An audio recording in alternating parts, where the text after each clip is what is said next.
tips. Want to make your survey stand out?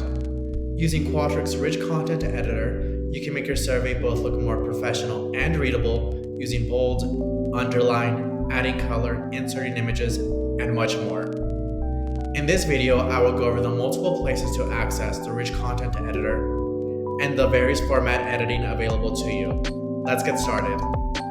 The great thing about a rich content editor is that you can find it almost anywhere you work with text in the Qualtrics platform. Some of the more common locations include question text, choice text, and email editors. For a full list of places where you can utilize a rich content editor, check out this video's description. Once you decided where you want to insert rich content, let's go over some of the features available to you. Remember that any changes you make in the rich content editor are saved automatically. One of the best ways to make your surveys dynamic is to insert an image. To insert an image, click on the image icon. This will give you the option to choose an image from your library or upload a new image. Other content to upload include files, media, and a table. If you decide to insert a table, a pop-up will appear where you can determine the following aspects of your table, including adding a caption to the table which acts like a title, and making your survey accessible for screen readers by adding a summary explaining the table's purpose.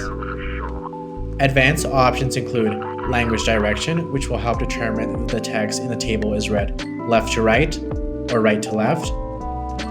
This feature is useful to address language and reading differences of users around the world.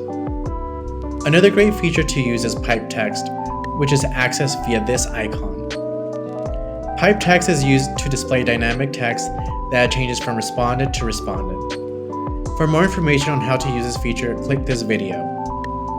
Lastly, HTML source is a great way to include your custom code and further customize your survey.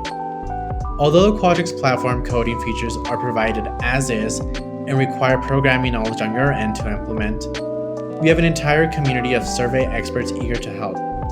Check out the Qualtrics XM community for more information. Lastly, to remove all formatting from the selected text, highlight the text you want to clear formatting from and click the clear formatting icon. Thanks for learning how to use the rich content editor with me. Don't forget to subscribe to Too Many Category, and as always, I look forward to seeing you around the XM community.